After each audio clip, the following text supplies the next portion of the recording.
જય દ્વારકાધીશ. આજે આપણે જવાનું છે લગ્ન. હાલો જાય. ફાઇનલી આપણે તાબડતોબ મહેનત કરતા કરતા પહોંચી ગયા છીએ લગ્નમાં. લગ્નમાં ડેકોરેશન જોરદાર કરેલ છે. તો શીતલબેનના લગ્ન છે ને આપણે લગ્નમાં પહોંચી જ ગયા હતા. અને જોઈએ આપણે લગ્નમાં કેવી આનંદ આવે છે. બધું અત્યારે તો જોરદાર દેખાય છે. અને અંદર જઈને જોયું તો અંદર બધું ડેકોરેશન જોરદાર કરેલ હતું. અહીંયા બધું આજ તો મંડળી હતી, પણ મંડળીનો વિડીયો આપણે આવી શકે કે ના આવી શકે એને તો કાંઈ નક્કી ના કહેવાય.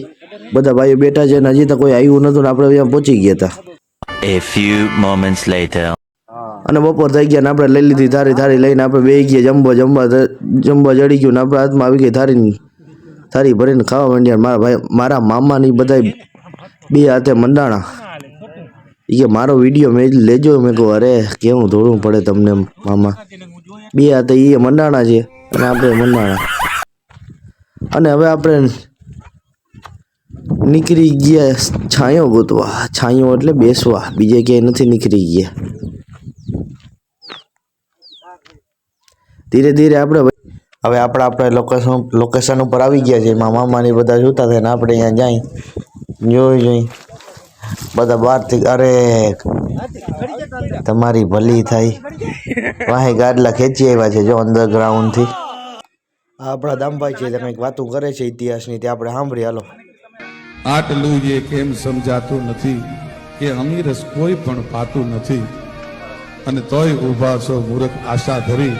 આ જગતમાં સ્વાર્થ વીણ કોઈ ઝેર પણ પાતું નથી.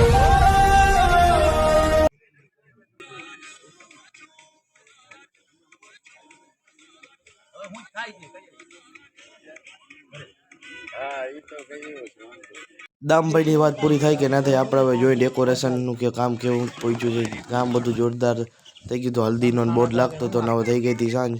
હવે જોઈએ આપણે સાંજનો વ્યૂ કેવો. અરે જોરદાર એક નંબર વ્યૂ આવતો તો. લાઇટિંગ બધું જોરદાર જ હતું. Na festa do fim de semana, só rolê bom. Ela chega e desencana com passo bem solto. Na festa do fim de semana, só rolê bom. Ela chega e desencana com passo bem solto.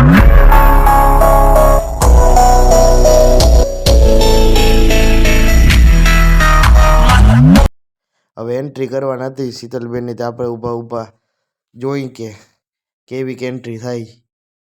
જોઉં તમે entry જો મારા કલેજા.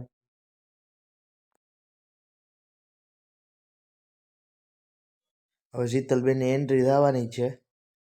આપણે જોઈ કેવી રીતે entry થાય, કેમ કે આપણો એવો કોઈ ભવિષ્યમાં વારો આવવાનો છે. જો બધા ફોન લઈને ઊભી ગયા છે. હવે એન્ટ્રી થાય એટલી વાર છે. હા, બુલેટ આવે છે. અને આ કૂતરાનું શું કામ એ વચમાં રખડે છે? એનું નામ તો કંઈક સારું છે, ટ્રોમી એવું કંઈક નામ તો હશે, આપણે કંઈ ખબર છે નહીં. હવે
આ ભાઈ બાજુમાં બેઠા એ સારું નથી.